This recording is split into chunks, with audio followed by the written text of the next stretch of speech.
I'm reminded of the deeply touching letters, cards, and messages which so many of you have sent my way. El mundo real ha sido sacudido por el último y más emotivo anuncio del rey Carlos. Uno que revela la desgarradora verdad sobre el futuro de la reina Camila. En una declaración que ha dejado atónitos incluso a los más cercanos dentro de la realeza, las palabras de Carlos han dejado a la nación en la incredulidad y, según se informa, han llevado a la reina a un estado de frenesí. Detrás de los muros pulidos del palacio, la tensión, la tristeza y las revelaciones impactantes hierven sin control. Entonces, ¿qué exactamente reveló el rey sobre el destino de Camila? Hoy descubrimos el trágico anuncio que sacude a la monarquía hasta su núcleo, un reino hecho pedazos en silencio. Hace apenas unos momentos, la historia pareció detenerse. Las cortinas de terciopelo de Clarence House se agitaron levemente cuando el rey Carlos salió hacia el cegador resplandor de los flashes de las cámaras. Su expresión era pesada, su voz temblorosa mientras enfrentaba a la nación y al mundo. Entonces llegaron las palabras que nadie esperaba, las que congelan el tiempo y resuenan a través de generaciones. Su Majestad, la reina consorte Camila, renunciará a su título real, con efecto inmediato, pendiente de una investigación completa. Un suspiro recorrió a la prensa reunida como viento entre hojas secas. La sala pareció temblar bajo el peso de esas palabras. Nunca en la historia moderna un monarca reinante había roto públicamente un lazo así, no con tal finalidad, no con tanto dolor. A su lado, la corona de la reina María descansaba en su pedestal, una reliquia ornamentada que brillaba con el fuego helado de Cullin, diamantes y gemas raras. Una vez símbolo orgulloso de unidad, ahora se erguía como testigo silencioso de la división. Su brillo contrastaba dolorosamente con la tensión que llenaba el salón. Los ayudantes se quedaron inmóviles, conteniendo el aliento. Uno murmuró en voz baja: «Está hecho». Afuera, los reporteros empujaban y gritaban preguntas, sus voces perdidas bajo el solemne tañido de las campanas de iglesia que resonaban en los cielos grises de Londres. Adentro, una casa real se desmoronaba. La pregunta que ardía en el aire era simple pero punzante: ¿qué podría llevar a un rey a tomar una decisión así? Según susurros de los informantes del Palacio de Buckingham, el detonante no fue un rumor ni una habladuría, sino algo tangible, innegable, un broche de zafiro. No un broche cualquiera, sino uno que perteneció a la difunta princesa Diana. Apareció de la nada en una subasta en Ginebra, causando ondas de choque en los círculos reales. Cómo llegó allí fue el misterio, hasta que los investigadores rastrearon su camino de regreso a Raymead House, la residencia privada de Camila en Wiltshire. En cuestión de horas, se identificó a un intermediario secreto, una figura que ahora está bajo intensa vigilancia por parte de los investigadores del palacio. Fue la princesa Ana quien primero dio la voz de alarma, con sus instintos tan agudos como siempre. El príncipe William, feroz en lealtad y protector de la memoria de su madre, exigió respuestas. Y Catalina, calmada, digna pero resuelta, instó a su suegro a actuar rápidamente. «Protege la corona», se dice que le susurró en voz baja, sin importar el costo. Cuando llegó el momento, las manos del rey Carlos temblaban mientras firmaba el decreto. La pluma parecía casi demasiado pesada para sostenerse, su tinta cargando el peso de siglos de tradición, deber y desamor. Su voz, aunque contenida, llevaba el eco de una resolución ancestral. La corona debe permanecer pura. Y con eso, lo impensable se volvió real. La monarquía británica ahora se encuentra en una encrucijada frágil, deslumbrante pero fracturada, venerable pero ensombrecida por el escándalo. Lo que alguna vez fue una institución construida sobre la lealtad y el legado ahora se ve envuelta en preguntas de moralidad y ley. ¿Cómo enfrenta una familia unida por la herencia la posibilidad de una traición dentro de sus propios muros? Fuera de las puertas del palacio, el mundo observa, fascinado, atónito, quizás incluso con simpatía. Dentro, los pasillos que antes resonaban con los pasos medidos de la tradición ahora están llenos de un silencio incómodo. Al personal susurra. Los asesores se reúnen a puerta cerrada. El aire mismo se siente pesado con secretos aún por revelarse. ¿Podría este ser el momento que redefina el linaje real en sí? ¿Podría una sola joya, perdida, robada o vendida, desenredar el delicado hilo de la continuidad real? ¿O es simplemente la superficie de algo más profundo? Una historia de confianza rota, de amor puesto a prueba, de la historia repitiéndose a sí misma con una simetría inquietante. Para entender este momento, esta fractura en la corona, uno debe mirar hacia atrás. Detrás de este anuncio hay más que un escándalo. Es un relato de herencia, de rivalidad, de dolor y culpa enterrados bajo el esplendor de la monarquía. Es la historia de cómo un broche de zafiro, una vez símbolo de afecto, se convirtió en la chispa que encendió el juicio real más impactante de nuestro tiempo. Y así, mientras las campanas de la iglesia seguían sonando y las puertas del palacio permanecían cerradas, una verdad se volvió clara. Esto no es solo un escándalo real. Es el comienzo de un nuevo capítulo en una saga centenaria donde la lealtad, el amor y el legado chocan bajo la sombra de la corona. ¿Fue Camila confrontada por el descubrimiento antes del anuncio del rey? ¿Cuál fue su reacción y respuesta cuando la enfrentaron? ¿Lo negó? Vamos a descubrirlo. La confrontación y el colapso. En la fría noche del 11 de octubre, el Palacio Real publicó una declaración cuidadosamente redactada. Su Majestad la Reina Consorte colaborará en una investigación interna sobre la procedencia de ciertos objetos hereditarios reales. Sonaba tranquila y educada, pero bajo esas pocas palabras medidas, una tormenta se gestaba dentro de los muros del poder. En Clarence House, la habitual calma de la ceremonia dio paso a la confrontación. El Salón de Arce, conocido por su mesa de caoba pulida y retratos dorados, había albergado ensayos para el discurso de coronación del rey. Pero esa noche, no era un escenario de celebración, era una sala de juicio. El rey Carlos se sentó a la cabecera de la mesa, su rostro marcado por un cansancio resuelto. A su derecha, la princesa Ana, con una expresión tan afilada como el cristal. A su izquierda, el príncipe William y Catalina, la princesa de Gales, ambos solemnes y tensos. Y al fondo, Camila, con el rostro pálido, sus clásicas perlas reemplazadas por una sencilla cadena de oro, el tipo de cambio que habla más fuerte que las palabras. El silencio era sofocante hasta que Camila finalmente lo rompió, su voz temblorosa pero firme. Todos ustedes piensan que robé algo, dijo. Sus ojos se dirigieron hacia Carlos. ¿Tú crees que la robé a ella? El significado era inconfundible. Ella se refería a Diana, el fantasma que aún rondaba por cada pasillo real. La respuesta de Carlos llegó lentamente, su voz quebrada por la tensión. No se trata de ella, dijo. Se trata de la corona y de lo que la gente cree. Y deslizó una carpeta gruesa sobre la mesa. En la portada, un sello, confidencial. Dentro había documentos, fotografías, firmas, el tipo de pruebas que no pueden descartarse fácilmente. Esto habla por sí solo, dijo Ana con frialdad. Los labios de Camila temblaron. Estas no fueron mis órdenes, dijo, su voz entrecortada. William se inclinó hacia adelante, su tono tranquilo pero acerado. Entonces di de quién fueron, porque el silencio, madrastra o no, causará más daño que cualquier escándalo. Por un momento, solo el lento tic-tac del reloj de pared llenó la sala. Carlos se recostó, los ojos pesados. Quien quiera que lo haya firmado, dijo al fin, ya no importa. La ambigüedad es veneno para la corona. Sus palabras cayeron como un veredicto. Detrás de él, a través de la vitrina de cristal, la corona del Estado Imperial brillaba débilmente bajo la araña, mitad en luz, mitad en sombra, como si los estuviera juzgando a todos. La máscara de Camila comenzó a resquebrajarse. Su voz se elevó, rompiendo la formalidad que una vez definió su vida. ¿Crees que quise esto, esta vida, esta carga? Lo reconstruí por esta familia, por esta corona. Y ahora estoy siendo destruida por algo que tal vez ni siquiera ordené. Ana la miró fríamente. Nadie te está destruyendo, dijo. Pero la confianza, una vez perdida, rara vez regresa. Catalina habló después, su voz suave pero cortante. Estas joyas no son solo adornos, dijo. Llevan historias,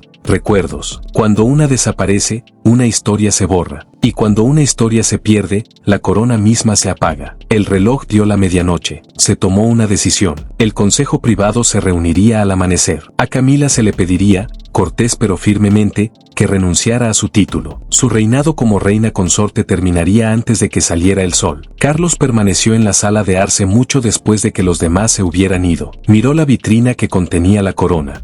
Siglos de poder y dolor sellados dentro de ella. Su susurro llenó el vacío, la corona perdura. Horas después, el carruaje de Camila avanzaba por el oscuro campo hacia Raymond House.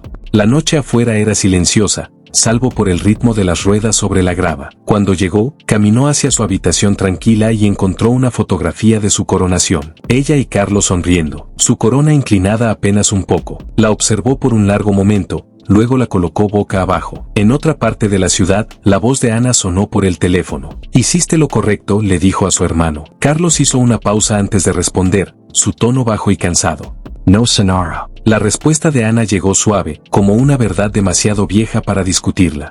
No se suponía que sanara, dijo. Se suponía que protegiera. Y en ese silencio, pesado, real y sin fin, la corona volvió a quedar intacta. ¿Cómo se enteró el príncipe William del robo? ¿Qué evidencia implicó a Camila? Adentrémonos en los detalles del descubrimiento que condujo al trágico anuncio del rey, cuando las reliquias se convirtieron en pruebas. En los dorados y frescos días del otoño de 2025, la Casa Real era un hervidero de preparación. La tan esperada Gala del Patrimonio estaba a solo semanas de distancia, una noche deslumbrante destinada a honrar el gran pasado británico y celebrar su monarquía. Las costureras trabajaban hasta altas horas de la noche. Los joyeros pulían reliquias cargadas de historia, y los pasillos del palacio zumbaban con conversaciones sobre vestidos, listas de invitados y apariciones reales. En el centro de todo estaba la reina Camila, elegida para llevar la corona de la reina María junto con un deslumbrante conjunto de joyas que alguna vez pertenecieron a la reina Isabel II y a la difunta princesa Diana. Los periódicos elogiaban el simbolismo. Una unión de legados lo llamaban. Para el público, era elegancia, herencia y armonía tejidas en una noche real. Pero dentro de los muros del palacio, bajo el brillo de los diamantes y la etiqueta, algo más oscuro comenzaba a gestarse. La celebración pronto encendería un escándalo que nadie podría contener. Comenzó en silencio, como hacen la mayoría de las tormentas, con un susurro. Un raro broche de zafiro, sorprendentemente similar a uno que Diana había usado, apareció en una casa de subastas discreta en Ginebra. Al principio pareció una coincidencia, pero los coleccionistas de joyas, siempre atentos, notaron detalles peculiares. Una diminuta inscripción en el cierre, de 1981. La marca personal de Diana. Los expertos confirmaron su autenticidad. Una pieza que se creía guardada de forma segura en el Royal Collection Trust, intocable y registrada. Entonces, ¿cómo había terminado al otro lado del canal, en una sala de subastas privada? El descubrimiento envió temblores silenciosos a través del palacio. Internamente, el caos hervía. El rastro de propiedad, seguido mediante documentos de envío confidenciales y una factura codificada, conducía directamente a Raimig House, la residencia privada de Camila. La oficina de prensa del palacio se apresuró a elaborar explicaciones. Un malentendido, insistieron, una atribución incorrecta, pero la princesa Ana, nunca engañada por mentiras educadas, no se convenció. Exigió una auditoría oficial del Registro Real de Joyas, el meticuloso archivo que rastrea cada gema, corona y reliquia alguna vez poseída por la familia. Cuando llegó la auditoría, los resultados fueron más que alarmantes, fueron devastadores. Varios documentos faltaban. Algunos formularios de transferencia habían sido alterados. Algunas notas de tasación llevaban iniciales inconfundiblemente parecidas a contador público, Camila Parker. Los pasillos del palacio, antes resonando con los ensayos para la gala, ahora murmuraban con susurros de traición. Para el príncipe William y Catalina, se convirtió en un campo de batalla moral. Estaban divididos entre la lealtad a la monarquía y la lealtad a la memoria, al legado de Diana. Una noche, bajo el educado pretexto de una cena familiar, visitaron Clarence House. Pero la calidez del parentesco nunca llegó. La habitación se sentía pesada, el aire tenso con verdades no dichas. William rompió el silencio. La memoria de madre no es una mercancía, dijo, con voz firme pero tensa. Al otro lado de la mesa, la expresión de Camila apenas cambió. Catalina, siempre serena, añadió suavemente, una corona brilla más cuando es honesta. Las palabras quedaron suspendidas en el aire, cortando más hondo que cualquier confrontación. En los días siguientes, las joyas, una vez símbolos de orgullo y continuidad, se convirtieron en pruebas. Ya no eran adornos, sino testimonios de codicia, secreto y heridas nunca del todo curadas. A puerta cerrada, Carlos estaba furioso pero contenido. Con su habitual reserva, redactó una carta a la Casa de Subastas de Ginebra, breve y fría. La respuesta confirmó la verdad. Inmediatamente, lo que volvió fue una confirmación que destrozó la fachada de unidad. El broche de zafiro era real. Los documentos no apuntaban a un error clerical, sino a una venta privada deliberada. Dentro del palacio, la confianza se fracturó. Resentimientos antiguos resurgieron. La Gala del Patrimonio, destinada a celebrar el legado de la monarquía, ahora amenazaba con exponer sus fisuras ocultas y sus lealtades frágiles. La noche que debía deslumbrar al mundo con la grandeza real ahora estaba ensombrecida por el escándalo. Bajo las coronas pulidas y las sonrisas ensayadas, la familia real enfrentaba una verdad incómoda, que a veces las joyas más brillantes esconden las traiciones más oscuras. ¿Cómo descubrió el rey Carlos el engaño? ¿Cómo reaccionó el personal ante las señales que surgían? Profundicemos en los detalles de cómo se reveló el juego sucio. sombras en los corredores reales. A medida que octubre se acercaba, una extraña inquietud se apoderó del palacio. De esas que se deslizan en silencio pero permanecen pesadas en el aire. Incluso el personal lo sentía, aunque nadie se atrevía a hablar abiertamente. Algo estaba cambiando, aunque nadie podía nombrarlo. La primera señal llegó cuando el Registro Real de Joyas, un archivo sagrado de los tesoros de la monarquía, fue repentinamente trasladado a Clarence House para una auditoría privada. No hubo comunicado oficial, ni explicación, solo silencio. Pero quienes conocían la tradición real sabían lo que eso significaba. En el palacio, cuando las joyas se mueven, algo mucho más profundo se está moviendo también, algo dentro de la familia misma. En la sala Lancaster, los consejeros se reunían en grupos silenciosos, sus voces apenas por encima de un susurro. Un documento de Ginebra confirmó lo que muchos temían: el broche en cuestión era auténtico, y el rastro del comprador conducía directamente a Raymond House, la residencia privada de Camila. Cuando el rey recibió el expediente, se quedó inmóvil durante mucho tiempo, leyéndolo una vez, 2 veces, luego una tercera, como si esperara que las palabras pudieran cambiar. Finalmente, murmuró solo 2 palabras: otra vez no. Llevaban el peso de viejas heridas, recuerdos de pérdida, traición y las sombras del pasado que se negaban a desvanecerse. Durante años, los rumores habían girado en torno a las joyas de Camila. Susurros sobre gargantillas de perlas usadas demasiado pronto después de la muerte de Diana. Historias de reliquias desaparecidas que reaparecían en silencio, sin explicación. La mayoría las había descartado como chismes, el tipo de historias de las que se alimentan los tabloides. Pero esta vez, no era un rumor. Era un hecho. La evidencia era precisa, fría y innegable. La princesa Ana fue la primera en confrontar a su hermano. Irrumpió en la casa Clarence, su voz aguda y firme. No puedes ocultar esto.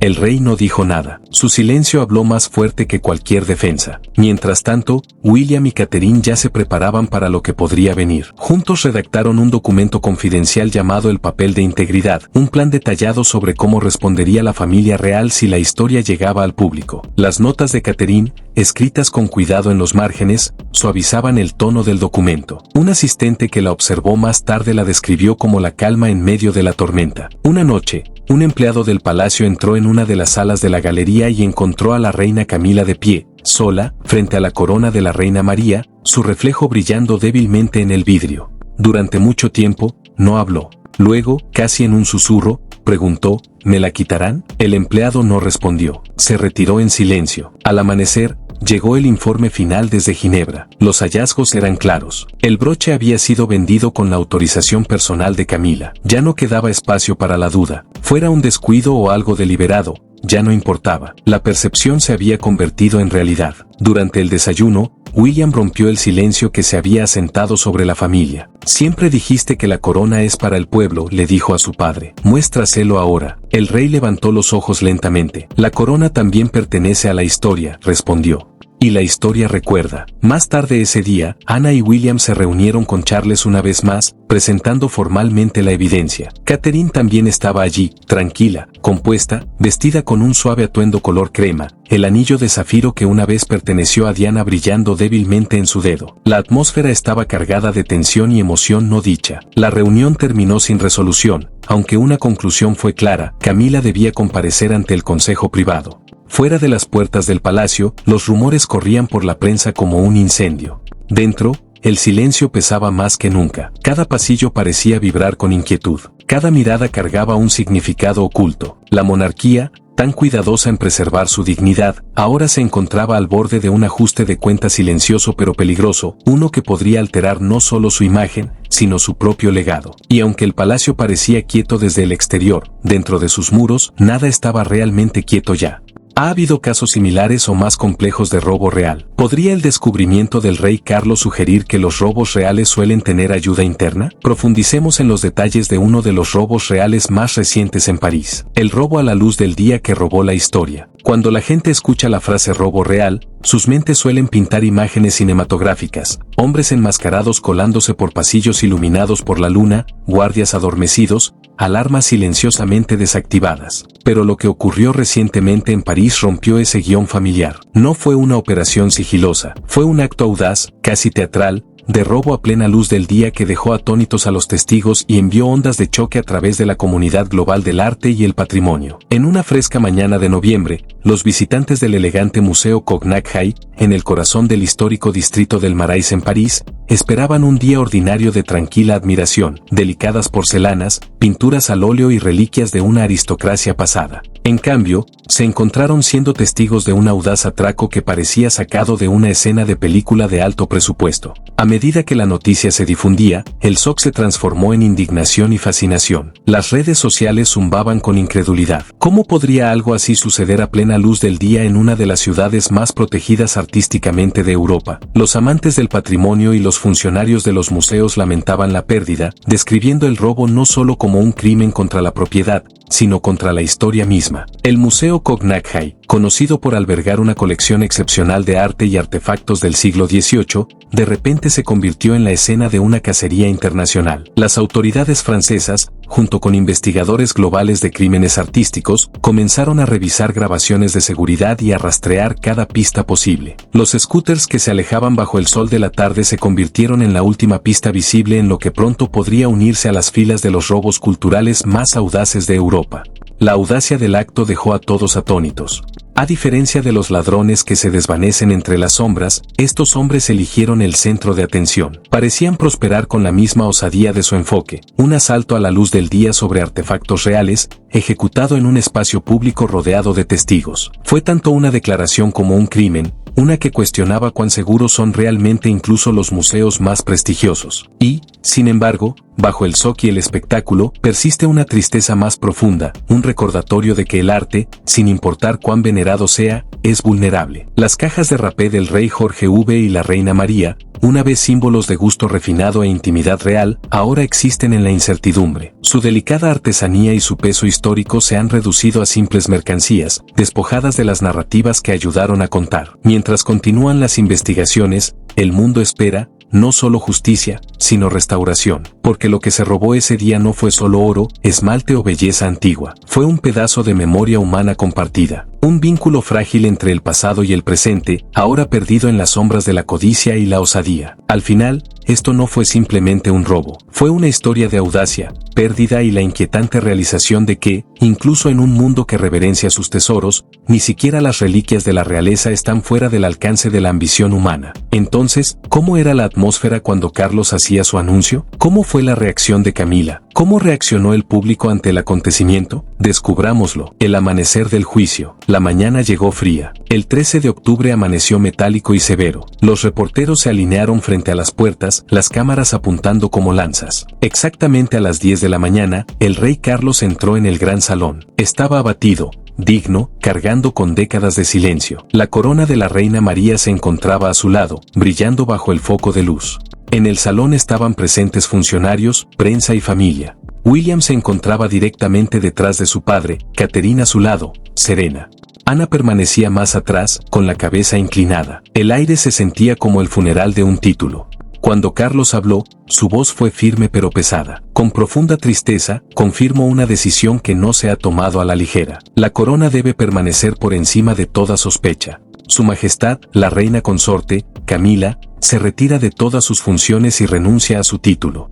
El silencio devoró la sala. Luego, como si la gravedad misma hubiera cambiado, continuó. Esta decisión no surge de la ira, sino de la preservación. La corona es más que gemas. Es confianza entre el soberano y el pueblo. Esa confianza nunca debe romperse. En ese silencio, electrizado, tembloroso, las cámaras destellaron como relámpagos. El mundo capturó el momento. Afuera, las multitudes murmuraban entre asombro y conmoción. Algunos aclamaban, otros lloraban.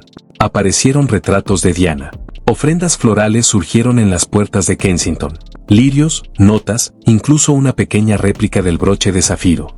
Carlos hizo una pausa. Se volvió hacia William. Es hora. William dio un paso adelante, colocando un decreto encuadernado en terciopelo sobre el atril, firmado por el rey y el consejo privado. Catherine apoyó suavemente su mano sobre la suya mientras lo observaba. La línea final de Carlos resonó por generaciones. La fortaleza de la monarquía no se mide por el esplendor, sino por la conciencia. Luego inclinó la cabeza. Ana rompió el decoro. Se movió para colocarse a su lado, poniendo una mano enguantada sobre su hombro. Las cámaras lo captaron. El gesto se volvió icónico. William escoltó a Catherine fuera del salón. Pasaron por las puertas bajo destellos de cámaras y murmullos del público. Larga vida al príncipe y a la princesa de Gales. Su futuro, forjado en la crisis, ahora brillaba como un nuevo amanecer. En Raymell House, Camila observaba en silencio. El anuncio se reproducía, su rostro era inescrutable. Se quitó el anillo y susurró, así termina. De regreso en Clarence House, Carlos entró en la sala de arce. Se detuvo frente al vidrio de la corona, extendiendo la mano, pero sin tocarla. Su reflejo se dividía entre diamantes y sombra. Susurró, perdóname. 12 campanadas de las iglesias resonaron por todo Londres. Una rendición de cuentas, una catarsis, un renacimiento. El mundo declaró aquel día como el día del juicio de la corona. Amor, legado y deber colisionaron bajo diamantes que habían sobrevivido a todos los corazones que los llevaron. Al anochecer, Londres contuvo la respiración. Ni celebración ni duelo, sino algo intermedio. Las puertas doradas brillaban bajo la luz de las lámparas mientras las multitudes crecían. Dentro, el palacio sabía que había cumplido con el protocolo, pero a un costo que nadie podía cuantificar. Carlos pasó la tarde solo en su biblioteca. Una carta yacía ante él, sellada, a mis hijos. La había reescrito 3 veces antes de decidirse por esta verdad. Las joyas de esta familia no son los diamantes. Son la honestidad, la compasión, la moderación. Si cualquiera de ellas falla, la corona pierde su resplandor. La selló, la cerró y dejó que el silencio se asentara. En el Palacio de Kensington, William y Catherine se preparaban para su primera aparición pública desde la tormenta. Su compostura era tranquila, su fortaleza silenciosa. El vestido gris de Catherine captaba la luz del atardecer. En su muñeca reposaba la pulsera de perlas de la reina Isabel, un símbolo de legado transmitido. William apretó su mano. Mamá habría estado orgullosa. Por un momento, su sonrisa pareció genuina. Mientras tanto, Camila permanecía recluida. En su sala de estar, apagó la televisión antes de los comentarios finales. Miró aquella fotografía de la coronación, ahora de nuevo boca arriba. Una frágil posibilidad titiló. Tal vez el perdón, como la verdad, regresa lentamente. Y así la corona perduró, no como una reliquia impecable, sino como algo renacido. Su brillo probado por la crisis, su metal marcado por la revelación, porque a veces el legado no se construye en la grandeza, sino en el valor de mirar hacia adentro y actuar incluso cuando todo corre el riesgo de romperse. Esto no es simplemente un drama real, es una historia para todos nosotros, de cómo el poder debe bailar con el principio, cómo la lealtad puede convertirse en jaula, y cómo a veces los reinados más grandes son aquellos que comienzan a través del fuego. Entonces, ¿crees que la monarquía hizo bien en proteger con tanto celo las propiedades reales? Nos encantaría conocer tus pensamientos en los comentarios abajo. No olvides dar me gusta y suscribirte.